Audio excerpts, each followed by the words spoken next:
What if I said to you, nobody is totally wrong? Feels weird, right? Whenever we're thinking about our opinions and beliefs, we may think, well, they're wrong and I'm right.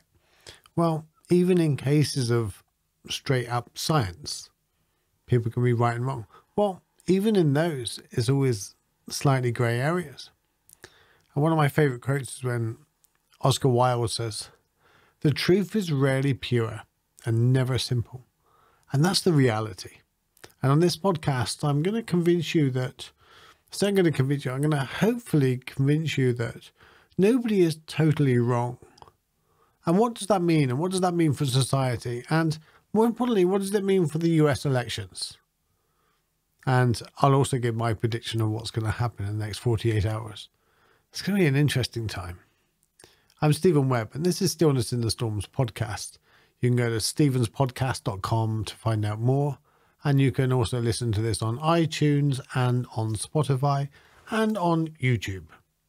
So, this is podcast 45 and we happen to have a POTUS 45. Nothing to do with it. No conspiracy theory there or anything like that. Really isn't. But I was just on Twitter earlier on and a picture came up of one of Trump's, one of his inside people that used to work with him in the White House, one of his special advisors, posted a picture of Joe Biden wearing a mask and not wearing a mask on a plane. And it's right. It's true. He wasn't wearing a mask on a plane and he was wearing a mask outside. So that part's true. But the problem is he didn't say the time of when those photographs were taken. Now, the truth was the photograph was taken when he was on the plane in 2019. And of course, outside wearing a mask was just about a month ago or something like that. So it's one of those examples that, well, was I lying? No. But you were bending the truth. It's a mistruth. It's misinformation. But the problem is that picture had, 40,000 likes or something? Because people don't want to stop and check. They don't have a look at it. So some of the people that want to disprove it and say they comment on it, which pushes it up the algorithm. And the people that just want to believe it and think Joe Biden is going to do something like that, they'll just like it. And it's similar from the other side with Trump as well. When they post a meme or something like that, it's just, we automatically jump into that realm of, well, that's what I think it would be like, so it must be true. Well, there's probably some truth. There's some truth. You've heard the phrase, there's some truth in every laughter. There's some truth in every joke. There's some truth in nearly everything we say or think. But where does it come from? What agenda is it? What is the reason they're sharing it? For years, we believed politicians lie. I've heard about it all the time. And they're always like, well, they don't actually lie. But what they do is they're very selective with the truth. They will only tell you so much. Well, of course, they don't want to tell you everything, because if they tell you everything, they'll be alienating at least a good percentage of the electorate. So what they do is they choose to tell you the parts that they want to tell you. But here's the problem nowadays, and with internet and Facebook and things like that. Mark Twain does a brilliant quote for this. It's, "A lie can travel halfway around the world while the truth is getting its shoes on." And that's the reality. That's what we're sitting in at the moment with QAnon and the conspiracy theories and all that.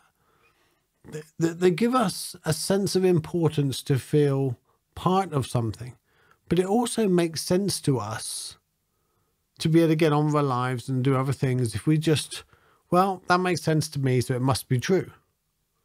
And like I say, there's probably some truth in it.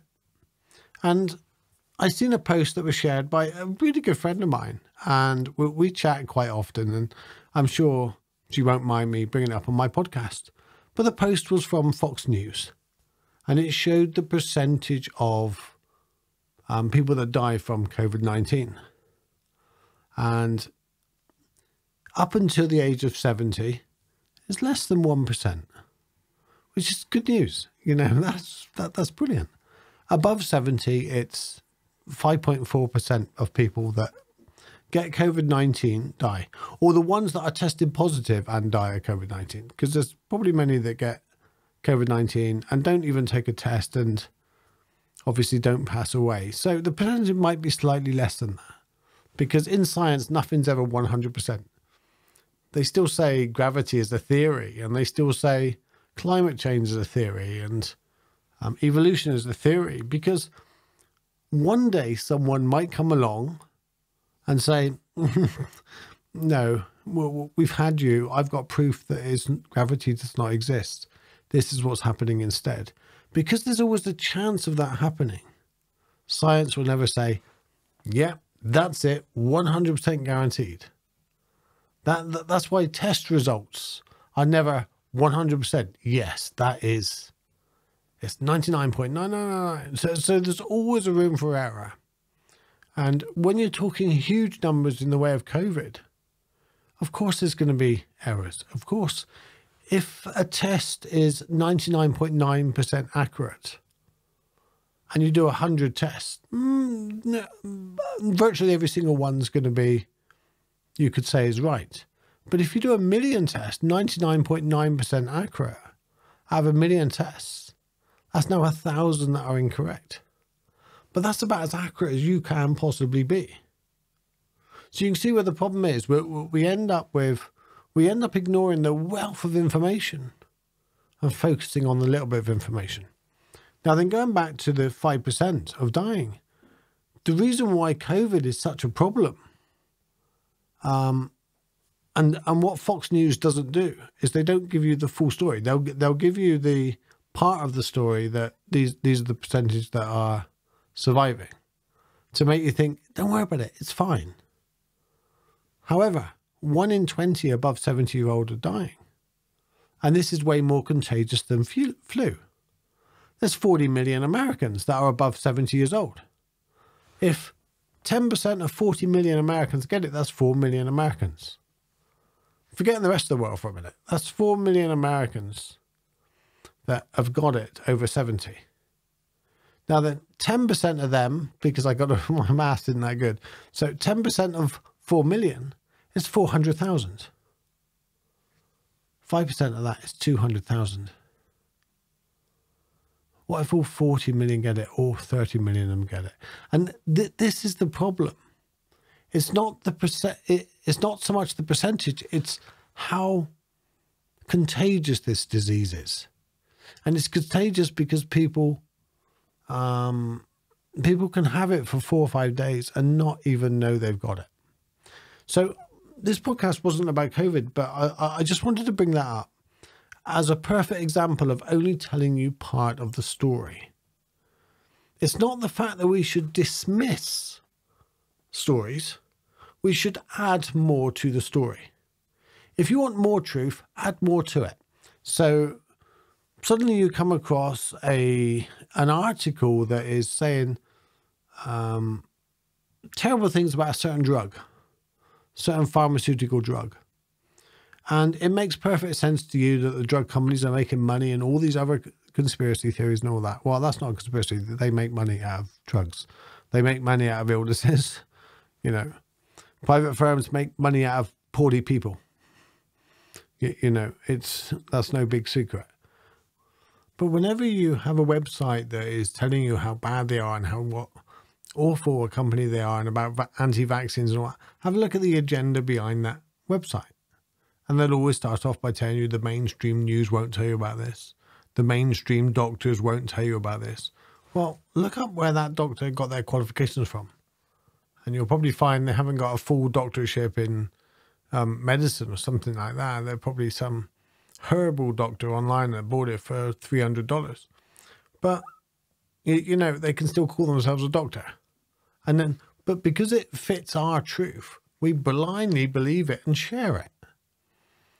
And years ago, whenever we come up with an idea, or if somebody come up with a thought, you would go to the tribe leader or you would go to your senior in whatever practice it was, and they would just say, yeah, that doesn't work. And they would explain why it doesn't work.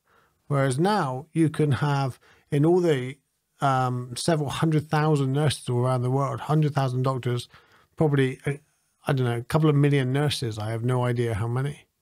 In all of them, you can have one that comes out and goes, oh, it's this, and they can put a YouTube video up. And because it fits people's belief, they believe it's true and they will share it. It's like, yeah, I said so. But they don't check the actual depth of that person's knowledge. And we're totally ignoring experts now.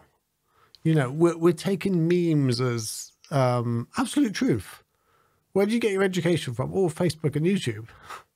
But it doesn't mean they're totally wrong. Most of the memes have some truth behind them. But it's never the whole truth. And the truth is always more complicated. And less poetic.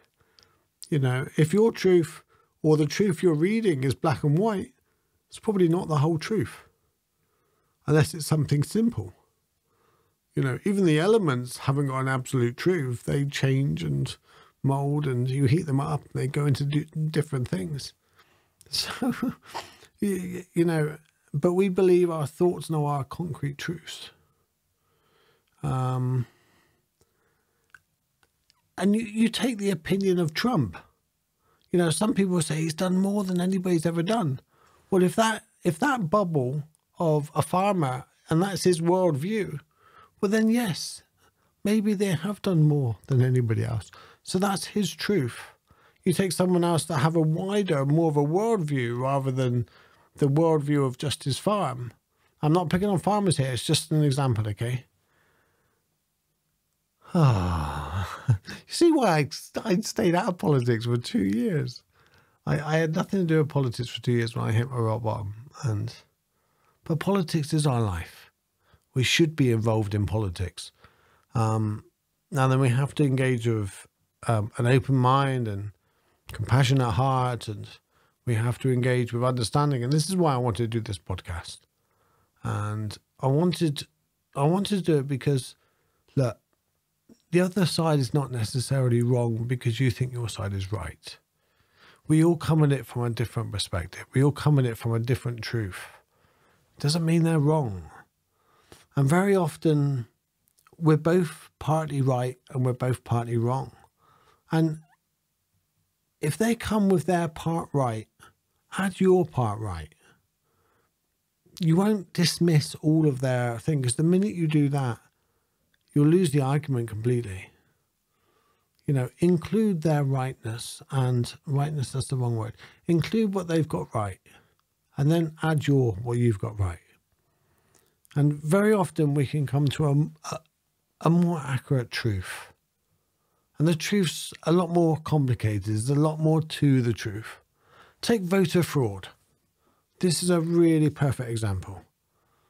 8 ballots get found in a dustbin somewhere.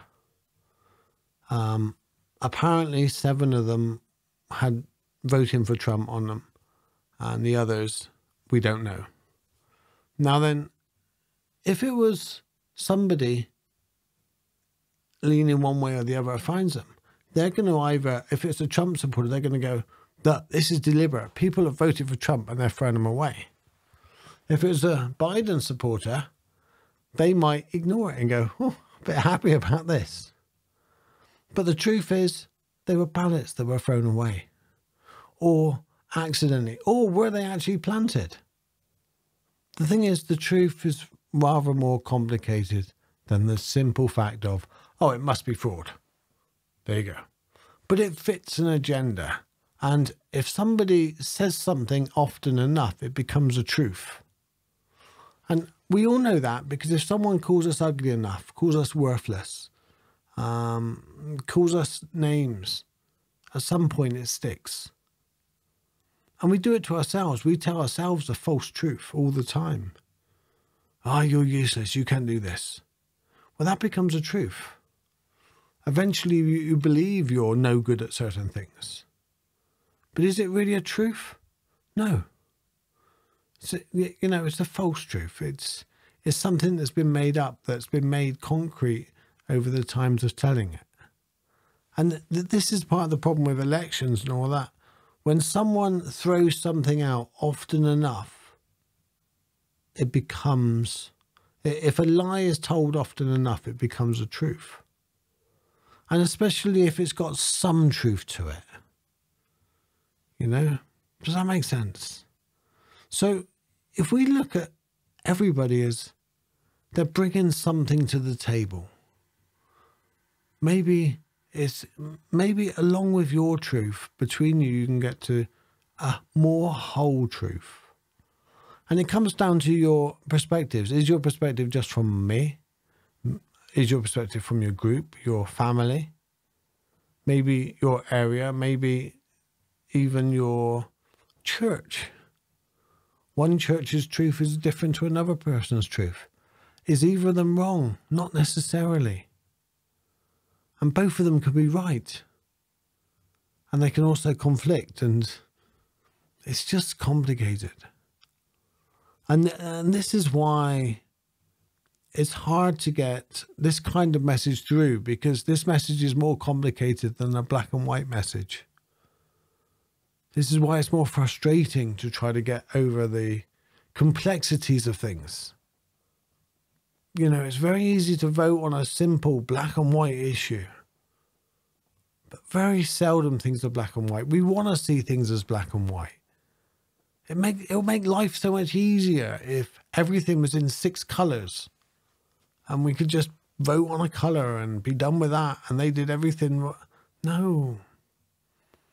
And politics sucks, and I'll tell you why, because they do like a manifesto. I don't know if they do it in America, but over here we do a manifesto.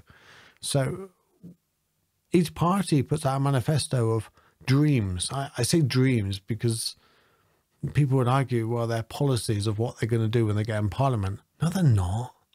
They're pipe dreams of what they would love to do when they get in Parliament.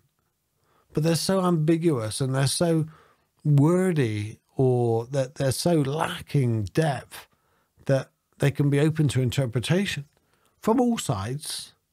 And not only that, when you get in power, it's a totally different thing. Take this last election in the UK. The Conservatives got in power. Brilliant. Landslide victory. They had all these plans of what they're going to do, and then COVID-19 comes in. And the same as Donald Trump in the States. You know, if you're in power, that's what you have to deal with, unforeseen circumstances. But it might mean those promises might get broken. You might not be able to put them in. So it's a dream list of what? So we vote someone in and we expect them to do everything they say. Well, it doesn't work like that. I wish it did. You know, nothing is absolute. Well, there probably is something absolute, but I don't really know what it is. I haven't experienced anything absolute. Everything in my life has been quite fluid. It changes. The truth I had when I was a teenager is not the same truth I have today. And I hope the same truth I have today is different in 10, 20 years' time. The truth is fluid. And instead of having the word but, I'm listening to you, but have the word and what about if I add this? What if I add this perspective to your perspective? Have a decent discussion. And then we can realize that, you know, nobody is 100% wrong. Even if it's only relative to them. You know, when me and my ex split up. Oh, which one?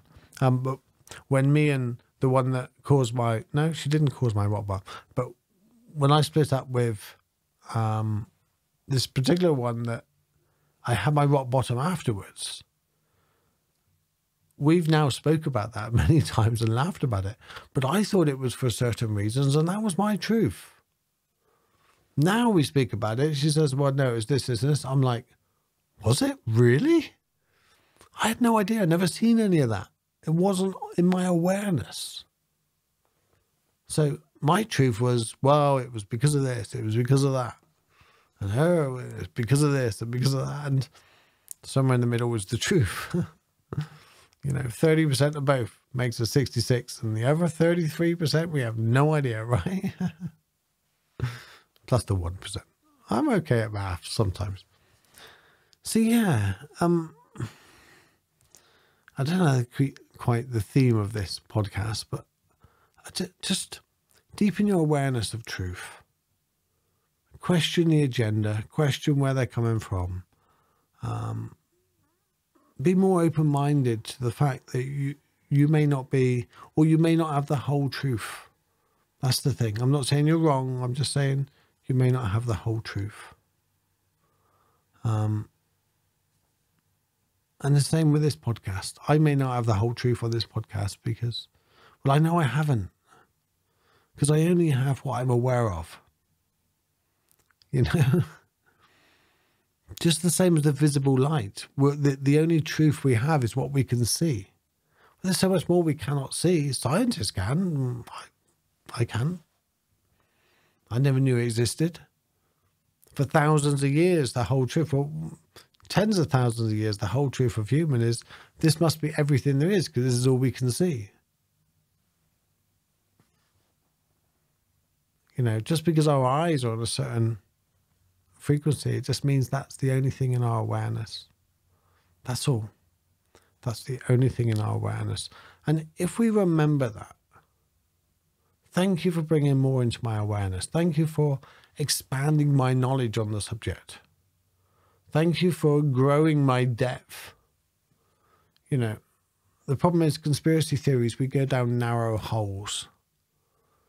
And the best way we learn the truth is to learn what we might deem as the opposing side. Tell me what I don't know. Educate me. You know, that's the way we learn more. But it doesn't mean I'm wrong. Doesn't mean you're wrong. I think that's where we can all wake up a little and realize that nobody is 100% wrong. Nobody. Ever. I'm Stephen Webb, and this is Stillness in the Storms, and you can listen to this podcast on iTunes and Spotify and Good Pods on an amazing little app on your phone. Just look up Good Pods, little yellow icon with headphones. You can follow your friends on it, and you can follow each other. You can follow me on it. There'll be a link underneath this podcast to it. Take care. Hope the election goes well. And I said about my prediction. Here's my prediction. I think Biden will win. I think the Democrats will take control of both houses but I think Trump would try to declare victory early hours of the morning on the early voting. And then it will become a whole legal battle for a few days. I think this is what he's setting us up for. That's my prediction. I hope there's a clear winner. I hope it doesn't go down the legal route. And I hope you have a peaceful transition or whatever happens. I'm Stephen Webb, and take care. Good luck. And remember, there's two sides, and the truth is always more than we can see. Namaste.